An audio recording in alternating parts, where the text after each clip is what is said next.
आज दिल्ली में कूड़े के पहाड़ों को लेकर एक बहुत महत्वपूर्ण तथ्य, बहुत महत्वपूर्ण जानकारी आपके माध्यम से मैं दिल्ली की जनता के साथ शेयर करना चाहता हूँ। ये जानकारी और अगर ये इम्प्लीमेंट होता है, जो खतरनाक प्लान इन लोगों ने बना रखा है, तो दिल्ली की जनता के लिए बहुत खतरनाक है, दिल्ली की जनता के स्वास्थ्य के लिए बहुत खतरनाक है। इसलिए ज़रूरी समझा कि आपके माध्यम से जनता के सामने रखा जाए। हम सब जानते हैं कि दिल्ली में कूड़े के 3 बड़े बड़े पहाड़ हैं। आप साउथ की तरफ से आओ, आप ईस्ट की तरफ से आओ, आप नॉर्थ की तरफ से आओ, दिल्ली में अगर एंटर करो हरियाणा से या यूपी से, तो 3 बड़े बड़े पहाड़ ये बताते हैं कि भारतीय जनता पार्टी ने पिछले 17 साल में क्या किया है कूड़ा मैनेजमेंट में दिल्ली में, एमसीडी में। यहाँ तक तो ठीक है, इन 3 कूड़े के पहाड़ों का मैनेजमेंट करना, इनको ख़त्म करना, यहाँ के कूड़े को मैनेज करना, इस सब की तो बात दूर की है। अब इन लोगों की साजिश है कि दिल्ली में इस तरह के 16 पहाड़ और बना दिए जाएं। दिल्ली में कूड़े के जिस तरह के अभी 3 पहाड़ खड़े हुए हैं और दिल्ली के ऊपर खतरा बने हुए हैं, ये लोग वैसे 16 कूड़े के और पहाड़ बनाने की तैयारी कर रहे हैं। अभी 3 नहीं संभल रहे, 16 पहाड़ अगर पूरी दिल्ली में हो गए तो क्या हाल होगा, आप कल्पना नहीं कर सकते। इन्होंने तय किया है कि दिल्ली में कूड़े की 16 लैंडफिल साइट्स और बनाई जाएंगी, और जाहिर सी बात है कि जब 16 लैंडफिल साइट्स और बनेंगी तो पूरी दिल्ली में चारों तरफ केवल कूड़े के ही इस तरह के पहाड़ दिखाई देंगे। तो 16 कूड़े के नए पहाड़ ये लोग दिल्ली में और बनाने की, खड़े करने की तैयारी कर रहे हैं। 3 पहाड़ जो इनकी कारगुजारियों की वजह से, भारतीय जनता पार्टी के फेलियर की वजह से दिल्ली में खड़े हो गए, उन पे तो अभी तक कुछ किया नहीं। वहाँ पे 4 गाड़ी खड़ी करके इधर से उधर टप्पर घुमाते रहते हैं। और अब 16 और जगहों पर लोगों का जीना दुश्वार करेंगे, 16 और जगहों को ये नर्क बनाएंगे। हम सब जानते हैं, आप सब लोग भी जानते हैं कि जहाँ जहाँ ये 3 कूड़े के पहाड़ इस समय हैं, उसके आसपास के लोगों की ज़िंदगी कितनी नर्क है। उसके आसपास के लोगों को हर वक्त इन कूड़े के पहाड़ों की वजह से बदबू झेलनी पड़ती है। उनके ड्राइंग रूम में, उनके बेडरूम में, उनके किचन में, हर जगह कूड़े की बदबू रहती है।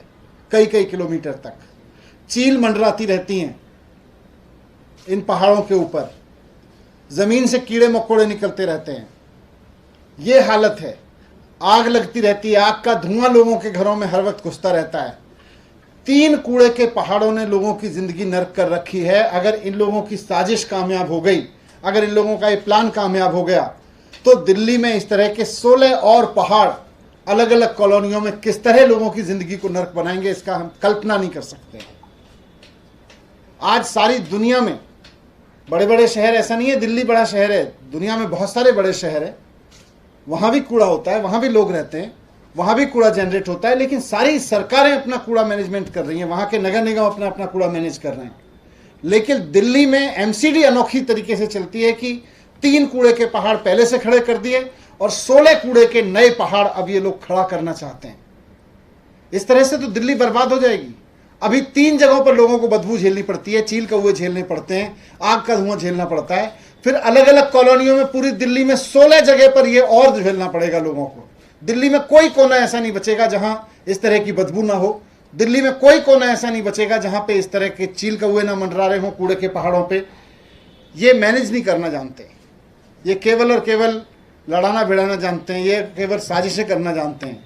अब इनसे ये 3 पहाड़ मैनेज नहीं हो रहे और 16 और नए पहाड़ बनाने की इनकी तैयारी हो रही है। मैं आज आप सबके माध्यम से दिल्ली की जनता को कहना चाहता हूं कि आज अरविंद केजरीवाल जी के पास प्लान है। उनको आपने बिजली की जिम्मेदारी दी, उन्होंने 24 घंटे बिजली दे के दिखाई, दिल्ली को फ्री बिजली दे के दिखाई। आपने उनको पानी की जिम्मेदारी दी, पानी दे के दिखाया। आपने उनको स्कूल की जिम्मेदारी दी, स्कूल शानदार करके दिखाए।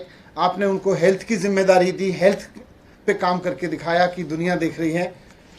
कूड़ा का मैनेजमेंट आपने 17 साल भारतीय जनता पार्टी को दिया और भारतीय जनता पार्टी ने 3 पहाड़ कूड़े के दिल्ली को दिए, दिल्ली की जिंदगी नर्क बनाने के लिए, और 16 पहाड़ और अभी जाने से पहले दे के जाना चाहती है। इनको ये मौका मत दीजिए। आप अरविंद केजरीवाल जी पे भरोसा करिए। जिस तरह से बाकी चीज़ों में मौका दिया, वैसे ही कूड़े के मैनेजमेंट में भी देखिए अरविंद केजरीवाल जी के पास पूरा प्लान है कि किस तरह से दिल्ली के इन 3 पहाड़ों को भी खत्म किया जा सकता है। इनके पास प्लान है कि 3 पहाड़ों के साथ साथ 16 पहाड़ और कैसे खड़े किए जाएं कूड़े के।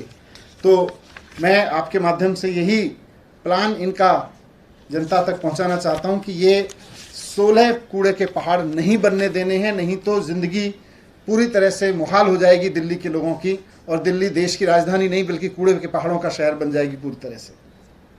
यही आपके बीच अलग अलग उन्होंने जगह छांट ली हैं।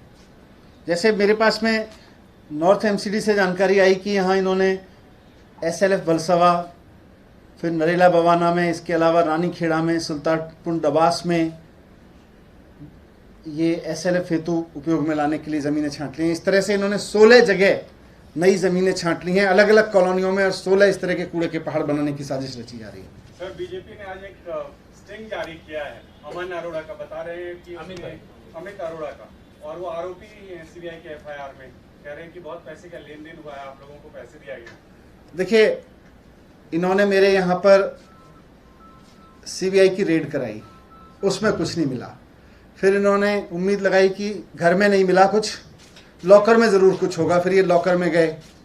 मैंने आप सबके सामने तथ्य रखे कि वहाँ भी केवल झुंझुना मिला बच्चे का, लॉकर में भी। फिर इन्होंने सारी जांच करा ली, अब CBI को कुछ नहीं मिला। इन्होंने ED से जांच करा ली, उसमें इनको कुछ नहीं मिल रहा। अब ये स्टिंग लेके आए हैं कि जी देखो ये आदमी कह रहा है इनको दिए होंगे, इनको दिए होंगे। मैं आज भारतीय जनता पार्टी से अनुरोध करना चाहता हूँ कि ये जो सो कॉल्ड आपका स्टिंग है, इसको आप आज और अभी जाके CBI को दीजिए, और 4 दिन के अंदर अंदर स्टिंग हो ही गया। अब स्टिंग तो सबूत में आ गया। 4 दिन के अंदर अंदर CBI इसकी जांच करके मुझे गिरफ्तार कर ले। भाई, भारतीय जनता पार्टी ने स्टिंग कर ही दिया है। CBI की एक्सटर्नल ब्रांच है भारतीय जनता पार्टी आजकल, तो एक्सटर्नल ब्रांच से सबूत आ गया। एक्सटर्नल ब्रांच की बीजेपी की जिम्मेदारी है कि जाके CBI को सौंपे, और CBI इसकी बहुत सख्ती से, बहुत गहनता से और बहुत तेजी से जांच करे, और अभी जांच करे, अभी जाके इसको लेके इसकी जांच करे। और अगर ये स्टिंग सच्चा है, अगर इस स्टिंग में सच्चाई है, तो 4 दिन के अंदर अंदर, आज फ्राइडे, थर्सडे, आज थर्सडे है, थर्सडे, फ्राइडे, सैटरडे, संडे, आज हाफ डे निकल गया। मंडे तक मुझको गिरफ्तार कर ले CBI इस स्टिंग के बेस पे। 4 दिन के अंदर अंदर ये स्टिंग के बेस पे CBI मुझे गिरफ्तार कर ले, अगर इस स्टिंग में सच्चाई है। और नहीं तो फिर आप मान लेना कि ये भारतीय जनता पार्टी के माननीय प्रधानमंत्री जी के दफ्तर से रची गई एक और साजिश है। दिन रात आजकल वहाँ पे सरकारें गिराने के लिए CBI रेड की साजिश, ED की साजिश, स्टिंग साजिश, यही काम हो रहा है प्रधानमंत्री जी के दफ्तर से। तो अगर CBI इसकी जांच करे और पूरे सघनता से जांच करे, पूरे इंटेलिजेंस लगा के जांच करे, CBI एक सक्षम संस्था है, जाके जांच करे, बीजेपी इसको दे, और पूरी जांच करके 4 दिन में जांच हो ही सकती है, स्टिंग है ही उपलब्ध। अरेस्ट करें मेरे को, मंडे तक अरेस्ट करें, नहीं तो फिर मानो कि यह स्टिंग झूठा है और प्रधानमंत्री दफ्तर की बहुत बड़ी साजिश है, और फिर माफी मांगे प्रधानमंत्री जी इस बात के लिए कि मेरे दफ्तर ने गलत साजिश की, गलत स्टिंग कराया, मेरी CBI इसको सच साबित नहीं कर पाई। सर, अमाउंट्स की बात की गई है कि मैं तो बताया सारी जांच करे अब CBI।